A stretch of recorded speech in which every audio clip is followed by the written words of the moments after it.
ಅರ್ಜುನ ಒಮ್ಮೆ ಕೃಷ್ಣನನ್ನು ಕಂಡು ಬರಬೇಕು ಅಂತ ಹೊರಟಿದ್ದಾನೆ. ಯಾವಾಗ ಇದು? ಶ್ರೀಕೃಷ್ಣ ಯಾವ ಭೂಭಾರದ ಹರಣಕ್ಕೋಸ್ಕರ ಭೂಮಿ ಮೇಲೆ ಅವತಾರ ಮಾಡಿದ್ದಾನೆ, ಆ ಕಾರ್ಯವನ್ನು ಮಾಡಿ ಮುಗಿಸಾಗಿದೆ. ಪಾಂಡವರನ್ನು ಪುನಃ ರಾಜ್ಯದಲ್ಲಿ ಸ್ಥಾಪನೆ ಮಾಡಿ ಆಗಿದೆ. ಎಲ್ಲ ಕೆಲಸ ಮುಗಿಯಿತು ಅಂತ ಹೇಳಿಕೊಂಡು ದ್ವಾರಕೆಗೆ ಹೊರಟು ಹೋಗಿದ್ದಾನೆ. ಇಂಥ ಕೃಷ್ಣನನ್ನೊಮ್ಮೆ ಕಂಡು ಬರಬೇಕು ಅಂತ ಹೇಳಿಕೊಂಡು ಅರ್ಜುನ ಹೊರಟಿದ್ದಾನೆ. ಅರ್ಜುನ ಹೋದ. ಆ ಹೊತ್ತಿಗೆ ಭಗವಂತ ತನ್ನ ಕಾರ್ಯ ಮುಗಿದು ಹೋಗಿದೆ ಅಂತ ಹೇಳಿಕೊಂಡು ಅವತಾರ ಕಾರ್ಯ ಸಮಾಪ್ತವಾಯಿತು ನಿಶ್ಚಯಿಸಿಕೊಂಡು ಪರಂಧಾಮಕ್ಕೆ ಹೊರಟು ಹೋಗಾಗಿತ್ತು. ಅರ್ಜುನ ಬಂದಿದ್ದಾನೆ. ಕೃಷ್ಣ ಪರಂಧಾಮವನ್ನು ಸೇರಿಕೊಂಡ ವಿಚಾರ ತಿಳಿಯಿತು. ಕೃಷ್ಣ ಮರಳಿ ಹೋಗೋಕೆ ಮುಂಚೆ ಆ ದ್ವಾರಕಾ ವಾಸಿಗಳಿಗೆ ಒಂದು ಆದೇಶ ಕೊಟ್ಟಿದ್ದ. ಅರ್ಜುನನಿಗೊಂದು ಹೊಣೆಯನ್ನು ಹೊರಿಸಿದ್ದ. ಏನದು? ಕೃಷ್ಣ ಅಂದಿರತಕ್ಕಂತಹ ಮಾತು, ಇವತ್ತಿನಿಂದ 7ನೇ ದಿವಸಕ್ಕೆ ಈ ಸಮುದ್ರ ಈ ದ್ವಾರಕೆಯನ್ನು ಆಪೋಷಣ ತಗೊಂಡ್ಬಿಡತ್ತೆ, ನುಂಗಿ ಹಾಕತ್ತೆ. ಇಲ್ಲಿ ಯಾರೂ ಇರತಕ್ಕದ್ದಲ್ಲ. ಎಲ್ಲರೂ ಕೂಡ ನಾಳೆ ದಿವಸ ಅರ್ಜುನ ಬರೋನಿದ್ದಾನೆ, ಅವನ ಬೆನ್ನು ಹಿಡಿದು ಎಲ್ಲರೂ ಕೂಡ ಹಸ್ತನಾವತಿಗೆ ಹೊರಟು ಹೋಗಿ. ಅರ್ಜುನ ಬಂದಿದ್ದಾನೆ. ಕೃಷ್ಣ ತನ್ನ ಮೇಲೆ ಹೊರಿಸಿರುವಂತಹ ಜವಾಬ್ದಾರಿ ಹೊಣೆಗಾರಿಕೆ ತಿಳಿಯಿತು. ಅಳಿದು ಉಳಿದವರನ್ನು ಯದುವೀರರೆಲ್ಲ ಸಮುದ್ರ ತೀರದಲ್ಲಿ ಪ್ರಭಾಸ ಕ್ಷೇತ್ರದಲ್ಲಿ ಪರಸ್ಪರ ಹೊಡೆದಾಡಿಕೊಂಡು ಎಲ್ಲರೂ ಕೂಡ ಹೊರಟು ಹೋಗಿ ಆಗಿತ್ತು. ಇನ್ನೇನು ಊರಿನೊಳಗೆ ಸ್ತ್ರೀಯರು, ಬಾಲರು, ವೃದ್ಧರು ಅಷ್ಟೇ ಉಳಿದಿದ್ದಾರೆ. ಅವರನ್ನೆಲ್ಲ ಕರಕೊಂಡು ಅರ್ಜುನ ಹೊರಟಿದ್ದಾನೆ ಹಸ್ತನಾವತಿಗೆ. ದಾರಿಯಲ್ಲಿ ಹೋಗುವಾಗ ಸಾಮಾನ್ಯ ಪುಂಡರು ದಾಳಿ ಮಾಡಿದರು. ಸಿಕ್ಕದನ್ನೆಲ್ಲ ದೋಚ್ತಾ ಇದ್ದಾರೆ. ಅರ್ಜುನ ಅವರನ್ನು ಪ್ರತಿಭಟಿಸಬೇಕು, ಶಿಕ್ಷಿಸಬೇಕು ಅಂತ ಮುಂದಾದ. ಆದರೆ ಕೈ ಸಾಗಿಲ್ಲ. ಸೋತ ಅತುಕೋತ ಅವಮಾನಿತನಾಗಿ ಹಸ್ತಿನಾವತಿಗೆ ಬಂದ. ಇವನ ಇಂತಹ ಪರಿಸ್ಥಿತಿಯನ್ನು ಕಂಡು ಗಾಬರಿ ಬಿದ್ದ ಅಣ್ಣ ಯುಧಿಷ್ಠಿರ ಬಗೆ ಬಗೆಯಲ್ಲಿ ಪ್ರಶ್ನಿಸಿದ. ಏನಾಯಿತು? ನಡೆದ ಘಟನೆಯೆಲ್ಲವನ್ನು ಕೂಡ ಯಾವ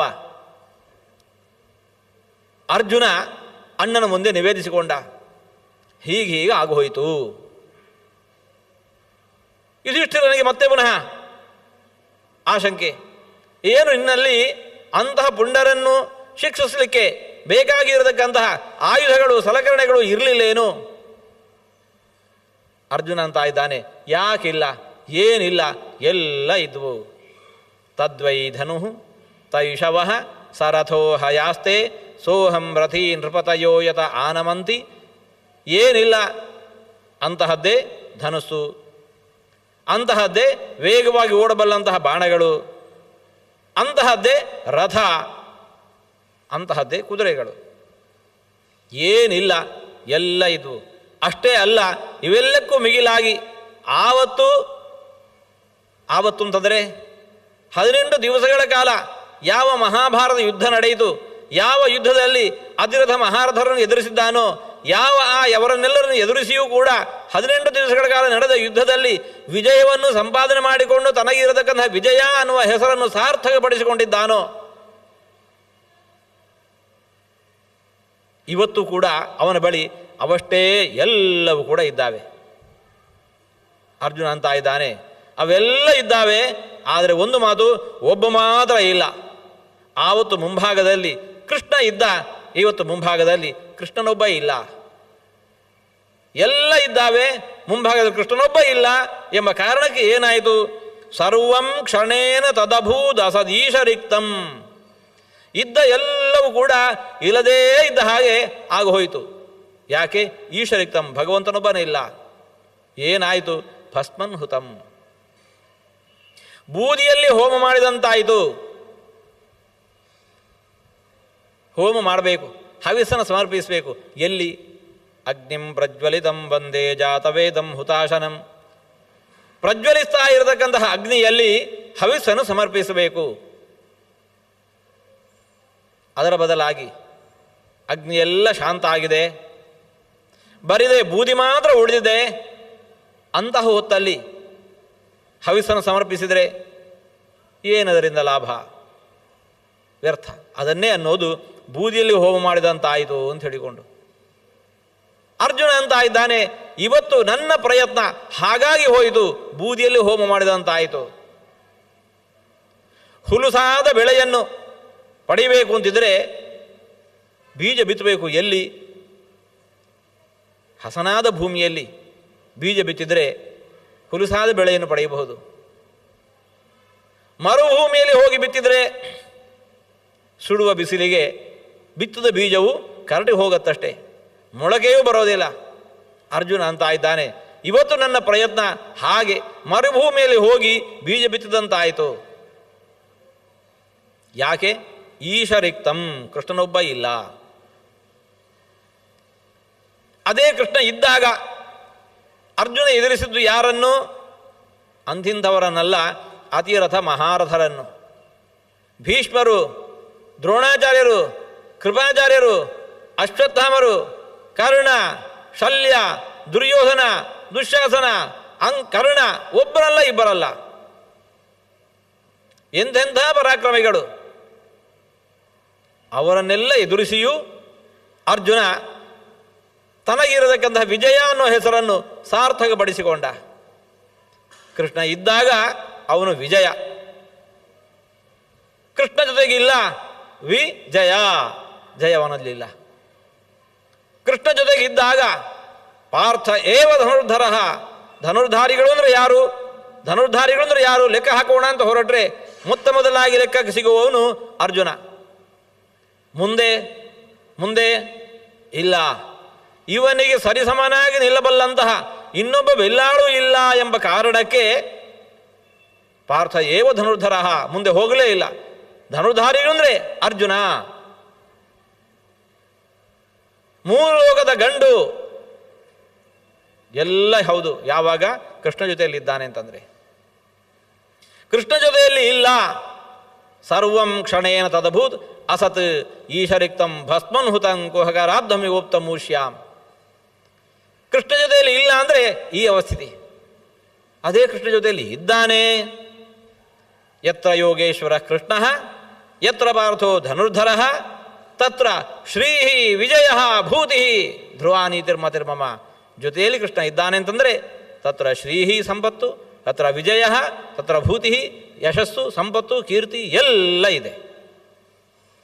ಯಾರೀ ಮಾತನಂತ ಇದ್ದಾನೆ? ಯಾರೋ ಮೂರನೇ ವ್ಯಕ್ತಿ ಅಂತ ಇರೋದಲ್ಲ.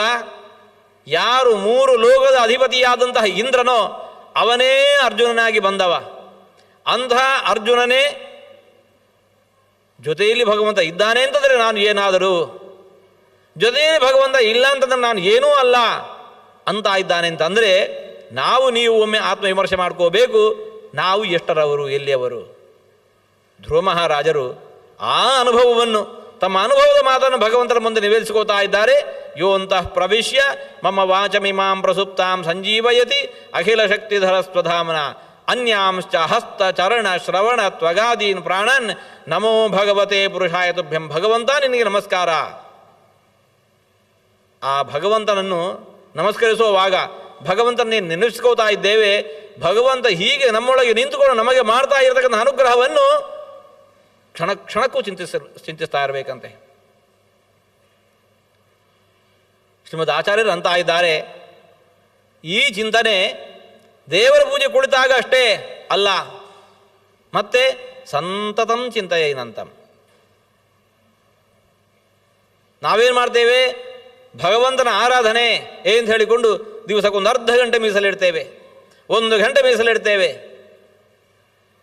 ಅದು ಮುಗೀತು ಅಂತಂದರೆ ದೇವರ ಪೂಜೆ ಮುಗಿದು ಹೋಯಿತು, ದೇವರ ಪೂಜೆ ಮುಗಿದು ಹೋಯಿತು. ಇಲ್ಲ, ಈಗ ಶುರುವಾಯಿತಷ್ಟೇ. ದಿನದಲ್ಲಿ ಅರ್ಧ ಗಂಟೆ 1 ಗಂಟೆ ಮಾಡೋದು ಏನಿದೆ ಅಲ್ಲ, ಉಳಿದ ಇಡೀ ಹೊತ್ತಿಗೆ ದಿವಸಕ್ಕೆ ಬೇಕಾಗಿರತಕ್ಕಂತಹ ಸ್ಫೂರ್ತಿ ಏನಿದೆ ಅದನ್ನು ಪಡೆಯೋದಕ್ಕೆ ಬೇಕಾಗಿರತಕ್ಕಂತಹ ಪ್ರಕ್ರಿಯೆ ಅಷ್ಟೇ ಈ ಅರ್ಧ ಗಂಟೆಯಲ್ಲೋ 1 ಗಂಟೆಯಲ್ಲಿ ನಡೆಯೋದು. ಪೂಜೆ ಇದಲ್ಲ. ಯಾವುದು? ಮುಂದಿನ ನಮ್ಮ ಬದುಕು ಏನಿದೆಯಲ್ಲ ಅದು ಪೂಜೆಯಾಗಬೇಕು. ಭಗವಂತನ ಆರಾಧನೆ ನಮ್ಮ ಹಿರಿಯರು ನಮಗೆ ತೋರಿಸಿಕೊಟ್ಟದ್ದು 2 ಹೊತ್ತು ಮಾಡಬೇಕಂತೆ. ಯಾವುದದು? ಪ್ರಾತಃ ಪ್ರಭೃತಿ ಸಾಯಾಂತಂ, ಬೆಳಗ್ಗೆ ಮುಂಜಾನೆ ಮೊದಲುಗೊಂಡ್ರೆ ಮುಸ್ಸಂಜೆ ತನಕ, ಮುಸ್ಸಂಜೆ ಮೊದಲುಗೊಂಡ್ರೆ ಮರುದಿನ ಮುಂಜಾವಿನ ತನಕ. ಪ್ರಾತಃ ಪ್ರಭೃತಿ ಸಾಯಾಂತಂ ಸಾಯಾದಿ ಪ್ರಾತರಂತತಃ ಯತ್ಕರೋಮಿ ಜಗನ್ನಾಥ ತದಸ್ತು ತವ ಪೂಜನಂ. ನಮ್ಮ ಭಗವಂತನ ಆರಾಧನೆ ಹೀಗಿರಬೇಕು. ಯಾಕೆ ಭಗವಂತನ ಆರಾಧನೆ ನಾವು ಯಾಕೆ ಮಾಡ್ತೇವೆ? ಯಾಕೆಂತಂದರೆ ಭಗವಂತನ ಅನುಗ್ರಹ ಬೇಕು ಬದುಕಿನಲ್ಲಿ. ಆಸ್ತಿಕರು ಅನಿಸಿಕೊಂಡವರು ನಾವು ನಮ್ಮ ಬದುಕಿನಲ್ಲಿ ಯಶಸ್ಸನ್ನು ಪಡೆಯಬೇಕು ಅಂತಿದ್ರೆ ಭಗವಂತನ ಅನುಗ್ರಹ ಅತ್ಯವಶ್ಯ ಅನ್ನೋದನ್ನು ಬಲವಾಗಿ ನಂಬಿದವರು. ಹಕ್ಕಿಯೊಂದು ಎತ್ತರದ ಆಕಾಶದಲ್ಲಿ ಸ್ವಚ್ಛಂದವಾಗಿ ವಿಹರಿಸಬೇಕು ಅಂತಿದ್ರೆ 1 ರೆಕ್ಕೆ ಸಾಲದು, 2 ರೆಕ್ಕೆ ಬೇಕು. ಲೆಕ್ಕಾಚಾರದಲ್ಲಿ 1 ಅನ್ನೋದು 2ರ ಅರ್ಧ, 1 ಅನ್ನೋದು 2ರ ಅರ್ಧ. ಹಾಗಾಗಿ 2 ರೆಕ್ಕೆ ಇದ್ದಾಗ ಹಕ್ಕಿ ಒಂದು ಎಷ್ಟು ಎತ್ತರದಲ್ಲಿ ಸ್ವಚ್ಛಂದವಾಗಿ ವಿಹರಿಸಬಹುದು? 1 ರೆಕ್ಕೆಯಿಂದ ಅದರ ಅರ್ಧದಷ್ಟನ್ನು ಹಾರಲಿಕ್ಕೆ ಬರಬೇಕು. ಆದರೆ ಆಗತ್ತೋ ಕೇಳಿದರೆ ಇಲ್ಲೇ ಇಲ್ಲ, ಆಗೋದೇ ಇಲ್ಲ. 2 ಪರಿಪೂರ್ಣವಾಗಿದ್ದಾಗಲಷ್ಟೇ ಸ್ವಚ್ಛಂದವಾದ ವಿಹಾರ. ಅದರಂತೆ ನಮ್ಮ ಬದುಕು, ನಮ್ಮ ಪ್ರಯತ್ನ ಅವಶ್ಯವಾಗಿ ಬೇಕು. ಜೊತೆಗೆ ಭಗವಂತ ಅನುಗ್ರಹವೂ ಬೇಕು. ಭಗವಂತ ಅನುಗ್ರಹ ಅತ್ಯವಶ್ಯವಾಗಿ ಬೇಕೇ ಬೇಕು. ಜೊತೆಗೆ ನಮ್ಮ ಪ್ರಯತ್ನವೂ ಬೇಕು. ಯಾವುದು ಮುಖ್ಯ? 2 ಮುಖ್ಯ. ಹಾರುವ ಹಕ್ಕಿಗೆ ಎಡಗಡೆ ರೆಕ್ಕೆ ಮುಖ್ಯನೋ ಬಲಗಡೆ ರೆಕ್ಕೆ ಮುಖ್ಯನೋ ಕೇಳಿದರೆ 2 ಮುಖ್ಯ. ಹೇಗೋ ಅದರಂತೆ ನಮ್ಮ ಪ್ರಯತ್ನ, ಭಗವಂತ ಅನುಗ್ರಹ 2 ಬೇಕು. ಶ್ರೀಮದ್ ಆಚಾರ್ಯರು ಅಂತ ಇದ್ದಾರೆ, ನಮ್ಮ ಎಲ್ಲ ಪ್ರಯತ್ನದ ಹಿಂದೆ ಭಗವಂತನ ಚಿಂತನೆಯನ್ನು ಯಾವತ್ತಿಗೂ ಮರೆಯಬೇಡ. ಭಗವಂತನ ಆರಾಧನೆ ದಿನದ ಉದ್ದಕ್ಕೂ ನಡೆಯಬೇಕು. ಭಗವಂತ ಅನುಗ್ರಹ ನಮಗೆ ಬದುಕಿಗೆ ಉದ್ದಕ್ಕೂ ಬೇಕು. ದಿವಸಕ್ಕೆ ಅರ್ಧ ಗಂಟೆ ಭಗವಂತ ಅನುಗ್ರಹ ಸಿಕ್ಕರೆ ಸಾಕು, ಉಳಿದ ಹೊತ್ತನ್ನು ನಾವೇ ಮ್ಯಾನೇಜ್ ಮಾಡ್ಕೋತೇವೆ ಉಂಟೇನು? ಇಲ್ಲ. ಯಾವ ಹೊತ್ತಿಗೆ, ಅದು ಇವತ್ತಿನ ದಿವಸಗಳಲ್ಲಿ ಯಾವ ಹೊತ್ತಿಗೆ ಯಾವ ಮೂಲೆಯಿಂದ ಏನು ಆಪತ್ತು ಕಾದಿದೆಯೋ ಗೊತ್ತಿಲ್ಲ. ಸದಾಕಾಲ ಭಗವಂತನ ರಕ್ಷಣೆ ನಮಗೆ ಬೇಕು. ಹೌದಿಂತಿದ್ರೆ ಅನುಗಾಲವೂ ಭಗವಂತನ ಚಿಂತನೆ ಮಾಡು, ಭಗವಂತನ ಆರಾಧನೆ ನಿರಂತರವಾಗಿ ಮಾಡು. ನಮ್ಮ ಪ್ರಶ್ನೆ, ಭಗವಂತನ ಆರಾಧನೆಯನ್ನೇ 24 ಗಂಟೆಯೂ ಮಾಡ್ತಾ ಕೂತ್ರೆ ನಮ್ಮ ಹೊಟ್ಟೆ ಬಟ್ಟೆ ಗತಿ ಏನು ಅಂತ ಹೇಳಿಕೊಂಡು, 24 ಗಂಟೆಯೂ ದೇವರ ಪೂಜೆ ಮಾಡ್ತಾ ಕೂತ್ರೆ ನಮ್ಮ ಹೊಟ್ಟೆ ಬಟ್ಟೆ ಗತಿ ಏನು? ಯಾರೋ ಕೊಟ್ಟ ಉತ್ತರ ಅಲ್ಲ ಇದಕ್ಕೆ, ಭಗವಂತನೇ ತಾನು ಅಂತ ಇದ್ದಾನೆ. ದೇವರ ಪೂಜೆಯನ್ನೇ ಇನ್ನು ಬದುಕು ಅಂತ ಮಾಡ್ಕೋಬೇಡ, ಬದುಕೆಲ್ಲವನ್ನು ಕೂಡ ಭಗವಂತನ ಆರಾಧನೆಯನ್ನಾಗಿ ಮಾಡಿಕೋ. ಸ್ವಕರ್ಮಣ ತಮಭ್ಯರ್ಚ್ಯ ಸಿದ್ಧಿಂ ವಿಂದತಿ ಮಾನವಃ. ಸ್ವಕರ್ಮಣ ತಮಭ್ಯರ್ಚ್ಯ, ಭಗವಂತನ ಆರಾಧನೆ ಹೌದು, ಮಂಗಳಾರತಿ, ನೈವೇದ್ಯ ಸಮರ್ಪಣೆ, ಪ್ರದಕ್ಷಿಣ ನಮಸ್ಕಾರ ಹೌದು, ಅಲ್ಲ ಅಂತಲ್ಲ.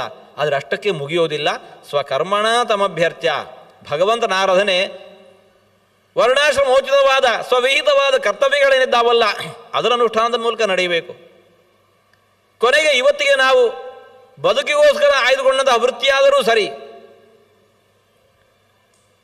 ಧನ ಸಂಪಾದನೆಯೇ ಈ ವೃತ್ತಿಯ ಗುರಿ ಅಲ್ಲ. ಭಗವಂತನ ಆರಾಧನೆ ಈ ವೃತ್ತಿಯ ಗುರಿ. ದೇವರು ಎಲ್ಲಿದ್ದಾನೆ? ಗುಡಿಯ ಒಳಗೆ ಮಾತ್ರ ಇರೋದಲ್ಲ. ಈಶ್ವರ ಸರ್ವಭೂತಾನಾಂ ಹೃದಯೇಶೇ ಅರ್ಜುನ ತಿಷ್ಠತಿ.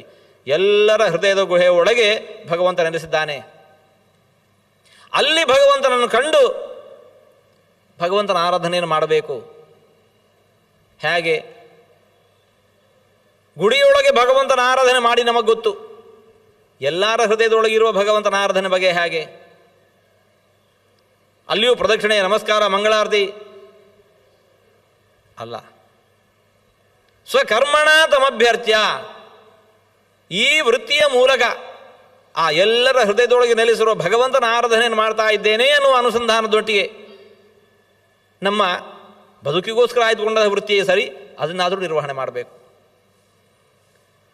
ಯಾವಾಗ ವೃತ್ತಿಯೂ ಭಗವಂತನ ಆರಾಧನೆ ಆಗ್ತಾ ಇದೆ, ಭಗವಂತನ ಆರಾಧನೆಗೆ ನಾವು ಬಳಸುವ ಹೂವು ಹಣ್ಣು ಹೇಗಿರಬೇಕು?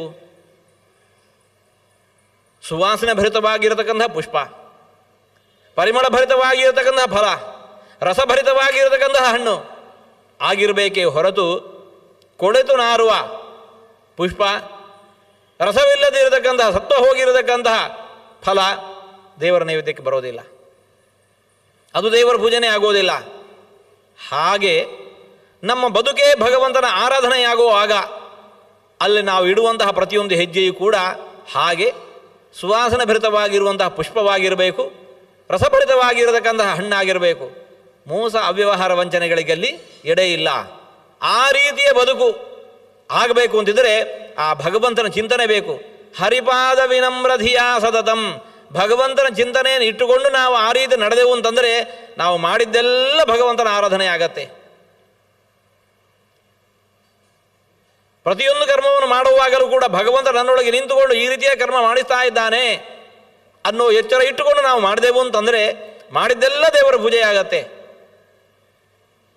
ಏನು ಪ್ರತಿಫಲವನ್ನು ನಾವು ಉಣ್ತೇವೆ ಆ ಉಂಡದ್ದೆಲ್ಲ ಅನುಭವಿಸಿದ್ದೆಲ್ಲ ಭಗವಂತನ ಪ್ರಸಾದವಾಗತ್ತೆ. ಹೀಗೆ ಬದುಕೇ ಭಗವಂತನ ಆರಾಧನೆಯಾಗಬೇಕು.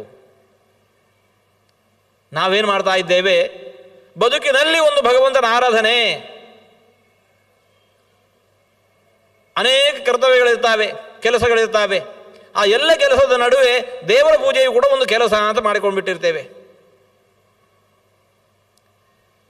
ಆಟಕ್ಕೆ ಇಷ್ಟು ಹೊತ್ತು, ಪಾಠಕ್ಕೆ ಇಷ್ಟು ಹೊತ್ತು, ಆಫೀಸ್ ಕೆಲಸಕ್ಕೆ ಇಷ್ಟು ಹೊತ್ತು, ಮಾರ್ಕೆಟ್ ಕೆಲಸಕ್ಕೆ ಇಷ್ಟು ಹೊತ್ತು, ಹಾಗೇನೆ ದೇವರ ಪೂಜೆಗೂ ಒಂದು ಇಷ್ಟು ಹೊತ್ತು. ಇಲ್ಲ, ಬದುಕು ಬೇರೆ, ಭಗವಂತನ ಆರಾಧನೆ ಬೇರೆ ಆಗಬಾರದು. ಹೇಗೆ ಅಂತಂದರೆ ಉಸಿರಿನಂತೆ. ದಿನದಲ್ಲಿ ಅನೇಕ ಕೆಲಸಗಳಿಗೆ ಹೊತ್ತನ್ನೆಲ್ಲ ಹಂಚಿ ಹಾಕ್ತೇವೆ. ಈ ಒಂದು ಕೆಲಸಕ್ಕೆ, ಯಾವುದು ಉಸಿರಾಟ ಅನ್ನುವಂಥ ಒಂದು ಪ್ರಕ್ರಿಯೆ ಏನಿದೆ ಅಲ್ಲ, ಅದಕ್ಕೂ ನಾವು ಹೊತ್ತನ್ನು ಹಂಚಿ ಹಾಕ್ತೇವೇನು? ದಿನದಲ್ಲಿ ಇಷ್ಟು ಹೊತ್ತು ಉಸಿರಾಟ, ಎಷ್ಟು ಹೊತ್ತು ಆಫೀಸ್ ಕೆಲಸ, ಒಂದು 8 ಗಂಟೆ 10 ಗಂಟೆ ಆಫೀಸ್ ಕೆಲಸ, ಇದೊಂದು 12 ಗಂಟೆ ಇರಲಿ, ಉಳಿದು ಹೊತ್ತು ರೆಸ್ಟು. ಇಲ್ಲ, 10 ಅಲ್ಲ 12, 12 ಅಲ್ಲ 18, 18 ಅಲ್ಲ 20 ಸಾಲದು. 24 ಗಂಟೆಯೂ ಕೂಡ ಈ ಉಸಿರಾಟ ಅನ್ನುವಂತಹದ್ದು ಏನಿದೆ ಅಲ್ಲ, ಅದು ನಡೆದೇ ಇರಬೇಕು. ಒಮ್ಮೆ ಅದಕ್ಕೆ ರೆಸ್ಟ್ ಕೊಟ್ಟಿದ್ದೇವೆ ಅಂತಂದರೆ ಮತ್ತೆ ಪರ್ಮನೆಂಟ್ ರೆಸ್ಟ್ ಆಗತ್ತೆ ಅಷ್ಟೇ. ಯಾಕೆ? ಬದುಕು ಬೇರೆ ಅಲ್ಲ, ಉಸಿರಾಟ ಬೇರೆ ಅಲ್ಲ. ಭಗವಂತನ ಆರಾಧನೆ ಹೀಗಿರಬೇಕು. ಬದುಕು ಬೇರೆ, ಉಸಿರಾಟ ಬೇರೆ. ಬದುಕು ಬೇರೆ, ಭಗವಂತನ ಆರಾಧನೆ ಬೇರೆ ಅಲ್ಲ.